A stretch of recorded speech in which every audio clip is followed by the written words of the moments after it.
আসসালামু আলাইকুম প্রিয় শিক্ষার্থী বন্ধুরা, আশা করি সকলেই ভালো আছো। আজকে আপনাদের সামনে আমি চায়না ফুল ফান্ডেড গভর্নমেন্ট স্কলারশিপের ৩য় নাম্বার ইউনিভার্সিটি নিয়ে আলোচনা করব। এর আগে ইউনিভার্সিটি চায়না ফার্মাসিউটিক্যাল ইউনিভার্সিটি এবং জিয়াংনান ইউনিভার্সিটি নিয়ে আলোচনা করেছি। সেখানে সিএসসি গভর্নমেন্ট স্কলারশিপের কী কী সাবজেক্ট আছে, সেই ভার্সিটিগুলো ডেডলাইন কবে, কিভাবে অ্যাপ্লাই করবেন সেগুলো জানিয়েছি। আজকে আমরা এমন একটা ইউনিভার্সিটি সিলেক্ট করেছি যে ইউনিভার্সিটিতে অনেক বেশি সাবজেক্ট আছে এবং এই ইউনিভার্সিটিটার ডেডলাইনও এই মাসের শেষেই। সুতরাং দেরি না করে আমরা এই মাসের ভিতরেই কাগজপাতি রেডি করে অ্যাপ্লাই করতে হবে। অনেক ইউনিভার্সিটি এরকম ফুল ফ্রি স্কলারশিপ দিয়ে থাকে। আমরা অনেক তথ্য না জানার কারণে হয়তো আমরা অপরচুনিটিগুলা অ্যাচিভ করতে পারি না, যার কারণে ভিডিওগুলো দেওয়া। আমরা চেষ্টা করব সকল তথ্যগুলো আপনাদের সামনে আনা, যাতে করে আপনারা একটা ভালো অপরচুনিটি নিতে পারেন, এবং আশা করব আপনারা সাথে থাকবেন এবং আপনারা চ্যানেলটা সাবস্ক্রাইব এবং শেয়ার করবেন, লাইক কমেন্ট করে পাশে থাকবেন ইনশাল্লাহ। আজকে যে ভার্সিটি নিয়ে আলোচনা করব সেই ভার্সিটিটার নাম হলো লাংজু ইউনিভার্সিটি। লাংজু ইউনিভার্সিটির এই যে সিএসসি গভর্নমেন্ট স্কলারশিপ, এটা মেন লোগো, ইউনিভার্সিটির মেন লোগো এটা। লাংজু ইউনিভার্সিটি এস্টাবলিশড হয়েছে, দেখছেন কত আগের ইউনিভার্সিটি, 1909 সালের ইউনিভার্সিটি। ইউনিভার্সিটির ক্যাম্পাসটা দেখেন, অনেক বড় একটা ক্যাম্পাস। এটার যদি এটা দেখা যায়, দেখেন এই ইউনিভার্সিটিটা কত বড়, তাদের এরিয়া অনেক বড় এরিয়া। এখানে দেখতে হচ্ছে ছোট লাগতেছে, কিন্তু অনেক বিশাল বড় ইউনিভার্সিটি এটা। এই ইউনিভার্সিটির এখানে কিছু বিল্ডিং স্ট্রাকচার দেওয়া আছে। আপনারা চাইলে লাংজু ইউনিভার্সিটি সার্চ করলে আপনাদের এমন একটা পোর্টালে নিয়ে আসবে। এই পোর্টালে আপনি দেখেন এখানে www.lzu.edu.cn লিখে সার্চ করলে ইউনিভার্সিটির মেন ওয়েবসাইটে নিয়ে আসবে। অনেক সময় ইউনিভার্সিটির মেন ওয়েবসাইটটা চাইনিজে হয়ে থাকে, তবে আপনি এই কোণাতে এইখানে যদি অপশন পাবেন, আপনি এইখানে যদি ইংলিশে ক্লিক করেন তাহলে আপনি সব কিছু আবার ইংলিশে দেখতে পারবেন। এখানে সব কিছু কোন অপশনে কি কি অপরচুনিটি আছে, যে এখানে আন্ডার গ্র্যাজুয়েশন, গ্র্যাজুয়েট সকল কিছু এখানে দেওয়া আছে। তো ইউনিভার্সিটিটা অনেক রিপুটেড এবং পুরাতন ইউনিভার্সিটিটা দেখতে অনেক সুন্দর। আমি এখানের ভিডিওগুলো প্লে করলাম না আপাতত, আপনারা দেখে নিন। দেখেন অনেক ভালো, অনেক সুন্দর একটা সিটি এবং ক্যাম্পাস। তো ইউনিভার্সিটিটা হলো লাংজু সিটিতেই এবং গাংসু প্রভিন্স এটা। আমরা চলুন জেনে যাই এই ইউনিভার্সিটি সিএসসি স্কলারশিপে কী কী সাবজেক্ট দিচ্ছে, কী কী রিকোয়ারমেন্ট ফিল আপ করতে হবে, আর কতদিন পর্যন্ত আমরা এই ইয়ারটা চালু রাখতে পারবো, মানে অ্যাপ্লিকেশনটা করতে পারবো। চলুন আমরা এই পিডিএফের ভিতরে সকল কিছু আমরা আলোচনা করব।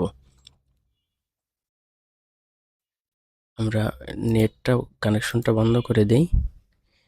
তারপরে দেখেন এখানে ইন্টারন্যাশনাল স্টুডেন্টদেরকে স্কলারশিপটার এখানে কিছু ডিটেলস লেখা আছে। মাস্টার্স প্রোগ্রাম এবং পিএইচডি প্রোগ্রামের জন্য এই স্কলারশিপটা দিচ্ছে। আমরা পরবর্তীতে এই ইউনিভার্সিটিতে আরও স্কলারশিপ পাওয়া যায়।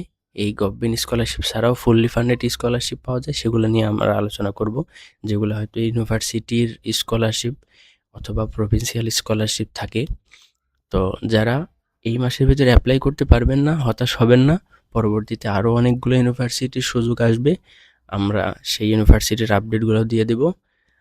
আপনার শুধু সাথে থাকবেন, আমরা আপডেট দিয়ে দেবো ইনশাল্লাহ। আর কোনো হেল্প বা সাপোর্টের জন্য অবশ্যই যোগাযোগ করতে পারবেন। আমরা শেষে আপনাদের নাম্বার বা ইমেল আইডি দিয়ে দেব, ঠিক আছে? তো চলুন জেনে নিই। এই স্কলারশিপটা হলো 26 এবং 27 সেশনের জন্য। ইউনিভার্সিটিটার এস্টাবলিশ সেশন হলো বা ইয়ার 1909 সালে, এবং ইউনিভার্সিটিটা অনেক ভালো ইউনিভার্সিটি। ইউনিভার্সিটির নাম এটা লাংজু, যে বানানটা এরকমটাই বানান, এবং এটা মাস্টার্স এবং পিএইচডি লেভেলেই এই স্কলারশিপ দিচ্ছে, যেটা ফুললি ফান্ডেড। ফুললি ফান্ডেডের ভিতরে কি কি আছে, কত টাকা স্টাইপেন্ড আছে, আমরা একটু পরে জেনে নেব। এখানে কারা কারা অ্যাপ্লাই করতে পারবেন, কোন দেশ থেকে, বলছে all countries are eligible for apply. তারপরে এখানে অ্যাওয়ার্ড কান্ট্রি অবশ্যই চায়না। লাস্ট ডেট হচ্ছে 28শে ফেব্রুয়ারি। আমি এই মুহূর্তে ভিডিওটা রেকর্ড করতেছি 9 ফেব্রুয়ারি, এইটা শেষ হয়ে যাবে 28শে ফেব্রুয়ারি। মোটামুটি 20 দিনের মতো সময় আছে। 20 দিনের ভিতরে আমাদের অনেক কিছু পেপার কালেক্ট করা সম্ভব। তো আশা করি আপনারা যাদের অ্যাটলিস্ট গ্র্যাজুয়েশন শেষ আছে বা মাস্টার্স শেষ হয়েছে, তারা পিএইচডি বা মাস্টার্সের জন্য অ্যাপ্লাই করার জন্য এনাফ এখন হাতে সময় পাবেন। তো চলুন জেনে নিই আমরা এখানে অ্যাপ্লাই করলে যদি এই ফুললি ফান্ডেড স্কলারশিপ বা সিএসসি স্কলারশিপটা পাই, তাহলে কি কি বেনিফিট পাবো। তো ফলোয়িং এখানে দেওয়া আছে, দেখেন। প্রথমে 1 নম্বরে টিউশন ফিটা ফ্রি পাবো। সাধারণত এই ইউনিভার্সিটিতে পিএইচডি মাস্টার্স করতে হলে আপনার মোটামুটি 8-10 লাখ টাকা লেগে যাবে, সেই টিউশন ফিটা ফ্রি। এরপরে ইউনিভার্সিটির ডরমেটরি থাকবে। ইউনিভার্সিটির ডরমেটরি অনেক ভালো ডরমেটরি। এখানে ওয়াশিং মেশিন থাকে, এসি থাকে এবং ভালো মানের ডরমেটরি এটা থাকে। আমাদের বাংলাদেশে পাবলিক ইউনিভার্সিটির আসলে অনেক বেশি স্টুডেন্টের গ্যাদার হয়, যার কারণে মানটা ভালো রাখতে পারে না। কিন্তু বাইরের কান্ট্রি বা চায়নাতে এই হোস্টেলগুলো অনেক ভালো হয়, অনেক ভিআইপি। অনেক সময় দেখা যায় 3 স্টার বা 5 স্টার হোটেলের মতো ফ্যাসিলিটিস থাকে। এটা আপনারা মানে বাড়তি কিছু বলি নাই, যারা ওখানে থাকে তাদের সাথে আপনি কথা বলেও জেনে নিতে পারবেন। এরপরে আছে মেডিকেল ইন্স্যুরেন্সটা আপনাকে ফ্রি করে দিবে, ঠিক আছে। অনেক সময় মেডিকেল ইন্স্যুরেন্স ওখানে গিয়ে 800 আরএমবি বা 1000-1200 আরএমবি পর্যন্ত ইন্স্যুরেন্স করতে হয়, সেটা একদমই ওরা ফ্রি করে দিবে। এবং মান্থলি স্টাইপেন্ড দিবে। থাকা এবং পড়া তো ফ্রি। আপনার খাবার খরচ, হাত খরচের জন্য দেখেন মাস্টার্সে 3000 ইয়েন পার মান্থ দিবে প্রতি মাসে, যেটা বাংলাদেশি টাকায় প্রায় 53-54 হাজার টাকা। এবং পিএইচডিতে প্রায় 60 থেকে 62 বা 63 হাজার টাকার মতো হয়ে থাকে। আরএমবি বা ইয়েনের রেটটা এখন একটু বাড়তেছে, যার কারণে এটা বাংলা টাকায় অ্যামাউন্টে বেশি হবে, কম হবে না, যেটা আমি বলতেছি এখন। তো ডক্টরাল প্রোগ্রামে এই স্টাইপেন্ডটা দিয়ে থাকে। এই স্টাইপেন্ডটা পাওয়াতে অনেক স্টুডেন্টরা কিন্তু রিল্যাক্সে পড়ালেখা করতে পারে, থিসিস করতে পারে এবং পাশাপাশি বাসাতেও তারা এই সাপোর্টটা দিতে পারে, যার কারণে অনেক ভালো কান্ট্রির স্টুডেন্টদেরকেও আমি দেখেছি চায়নাতে এসে মাস্টার্স পিএইচডি করতেছে। আর অনেক প্রফেসররা পর্যন্ত তো আছে এখানে, হ্যান্ডসাম একটা স্যালারি স্টাইপেন্ড পাওয়া যায়। পাশাপাশি অনেক স্টুডেন্ট আছে যারা ইউনিভার্সিটির যেই প্রফেসরের আন্ডারে তারা পড়ালেখা করতেছে, সেই প্রফেসর থেকেও তারা একটা ফান্ড ম্যানেজ করতে পারে। সেখান থেকেও প্রায় 1500-2000 পর্যন্ত ফান্ড পায়, 1000-1500 ফান্ড পায়। এক্ষেত্রে করে আরও যদি 25,000 টাকা 20,000 টাকা চলে আসে, তো দেখা গেছে যে আপনি পড়ালেখা করতেছেন, জাস্ট পড়ালেখাটাই আপনার কাম, পাশাপাশি প্রায় 75-80 হাজার টাকা আপনার নিট, আপনার একটা ক্যাশ টাকা আপনার হাতে আসতেছে, যেখান থেকে আপনি হাইয়েস্ট আপনার খাবার দাবার খরচ হবে 8 থেকে 10 হাজার টাকা। মাছ মাংস ভালো মতো খাওয়া দাওয়া করলে 8 থেকে 10 হাজার টাকার উপরে কোনো খরচ হয় না চায়নাতে। এর বাকি টাকা রেস্ট অফ মানি পুরাটাই আপনি সেভ করতে পারবেন বা বাসায় হেল্প করতে পারবেন। এটা অনেক বড় একটা কিন্তু স্টুডেন্টদের জন্য ফিনান্সিয়াল সাপোর্ট। তো এই হলো স্কলারশিপের সব অনেক বড় বেনিফিট। চলুন জেনে নিই এখানে কি কি সাবজেক্টে পড়তে পারি। আগেই বললাম যে এই ইউনিভার্সিটিতে লট অফ সাবজেক্ট অ্যাভেলেবল, এখানে বলে শেষ করা যাবে না। আপনাদের পছন্দ আছে কিনা দেখেন, আমি আস্তে আস্তে করে স্ক্রল করতেছি, আপনারা এখানে দেখেন আপনাদের সাবজেক্ট এখানে চয়েস আসতে পারে কিনা দেখেন। আমি বলতে গেলে অনেক সময় চলে যাবে, আমি আস্তে আস্তে করে স্ক্রল করতেছি। দেখেন এখানে কতগুলো সাবজেক্ট রয়েছে, এই দেখেন। এত সাবজেক্টের ইউনিভার্সিটি নর্মালি থাকে না, বা যদিও ইউনিভার্সিটিতে অনেকগুলো সাবজেক্ট থাকে, তবু স্কলারশিপে বা ইংলিশ মিডিয়ামে এরকম থাকে না। আর একটা কথা বলে রাখি, যেহেতু ইংলিশ মিডিয়ামের কথাটা চলে আসলো, চায়নাতে মাস্টার্স কিন্তু 3 বছরের, সেটা ইংলিশ মিডিয়ামে পড়েন, চাইনিজ মিডিয়ামে পড়েন। আর পিএইচডি হলো 4 বছরের। ঠিক আছে, এখানে ইংলিশ মিডিয়ামে আপনি পড়লেও আপনাকে চাইনিজ তারা পাশাপাশি 1-2টা ক্লাসে তারা শিখাবে, যাতে করে আপনি পড়ালেখা শেষে ভালো একটা কোম্পানিতে বা ইন্ডাস্ট্রিতে আপনি চাইনিজে কমিউনিকেট করতে পারেন। তাদের ওখানে ইন্টারভিউ দিয়ে আপনার একটা ভালো স্যালারিতে জব করতে পারেন, বা তাদের কালচারের সাথে তারা একটা অ্যাডজাস্ট করার জন্য পর্যাপ্ত সময় তারা দেয়।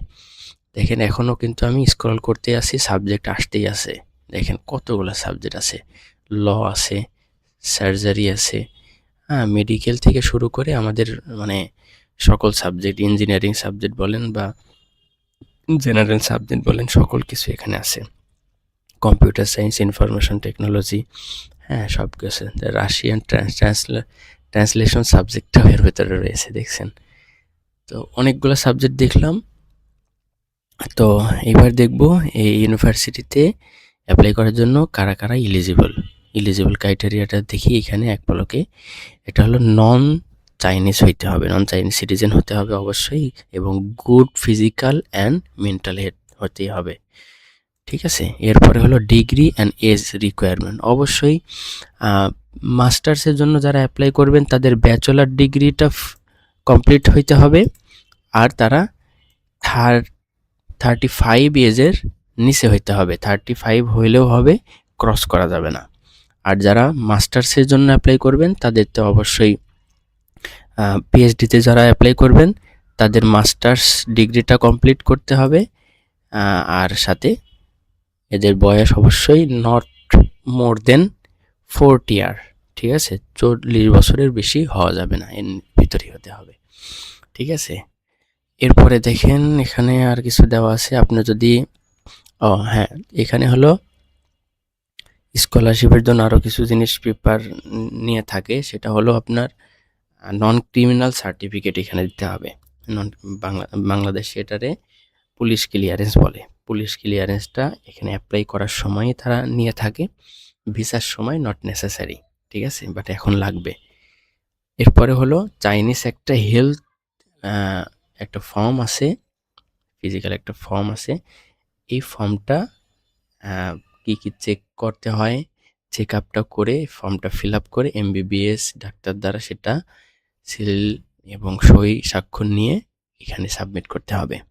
ঠিক আছে, এবং চাইনিজ এখানে আবার দেখেন দেওয়া আছে রিকোয়ার্ড এ Chinese proficiency test HSK 4 level. যারা চাইনিজ মিডিয়ামে পড়বেন তাদের জন্য এইচএসকে 4 দেওয়া আছে, মানে লেভেল দেওয়া আছে। আর যারা আরও বেশি ভালো পারেন তাদের তো অবশ্যই আরও ভালো। তবে যাদের চাইনিজ এইচএসকে 4 নাই, তারা আপনারা ইংলিশ মিডিয়ামের জন্য আপনার আইএলস, টোফেলস এগুলা দিয়ে সাবমিট করতে পারেন।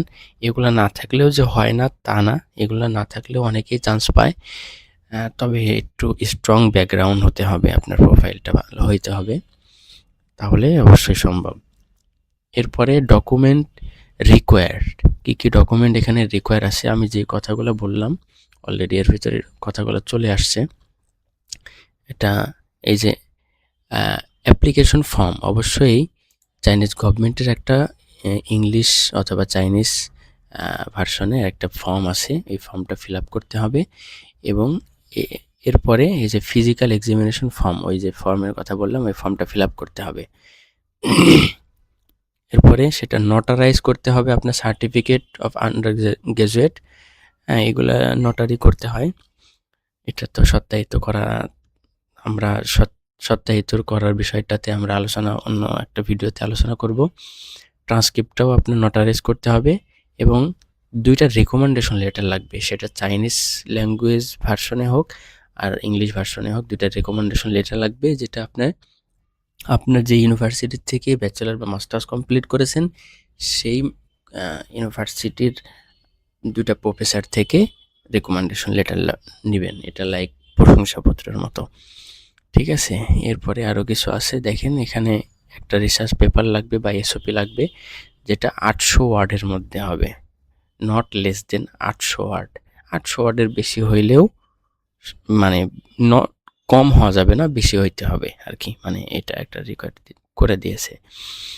এরপরে আছে দেখেন এখানে ল্যাঙ্গুয়েজের ব্যাপারটা এবার আমি একটু আগে বললাম যে আপনি যাদের এইচএসকে 4 নেই তারা আইএলস মাত্র 5.5 দিয়ে বা টোফেল দিয়েই আপনি অ্যাপ্লাই করতে পারবেন, ঠিক আছে। না থাকলেও আপনি এই যে আপনার এমওআই আছে, মিডিয়াম অফ ইনস্ট্রাকশন আছে, এটা দিয়েও আপনি অ্যাপ্লাই করতে পারবেন, এটা দিয়ে অনেকেই চান্স পেয়েছে।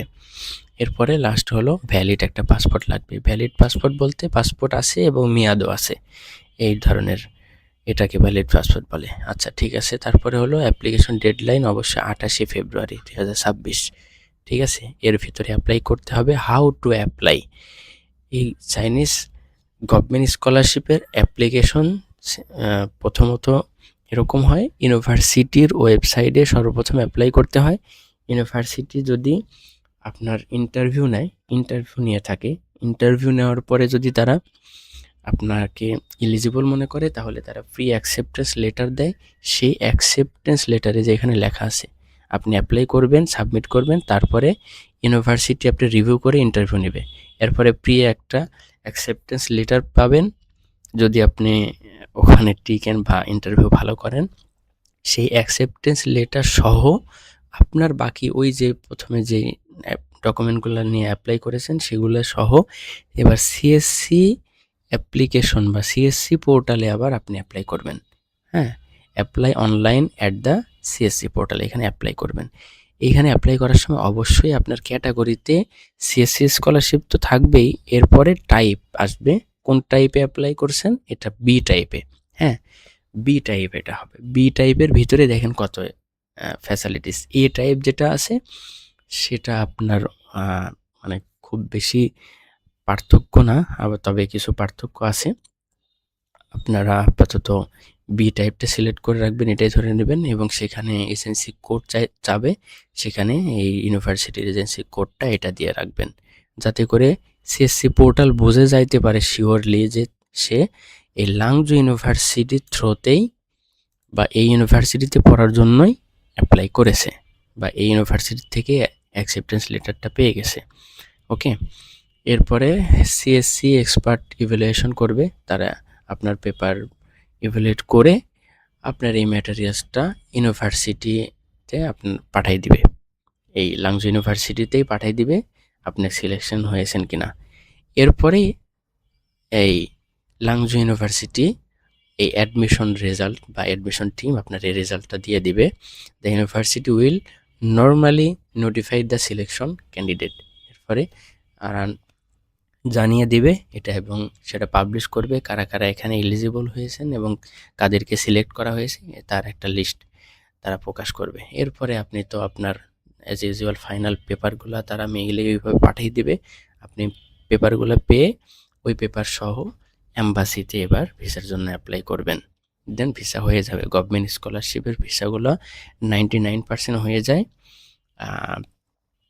খুব কোনো বড় জটিল সমস্যা না হলে এই ভিসাগুলো রিজেক্ট হয় না। তো বেস্ট অফ লাক। আপনারা যারা ইন্টারেস্টেড আছেন তারা অবশ্যই এটার জন্য চেষ্টা করেন। ভিডিওটা শেষ পর্যন্ত দেখার জন্য ধন্যবাদ। যাদের প্রবলেম থাকবে তারা এই নাম্বারে হোয়াটসঅ্যাপ করতে পারেন বা মেইলে জানাইতে পারেন। আমাদের পক্ষ থেকে আপনাকে অনেক অনেক ধন্যবাদ।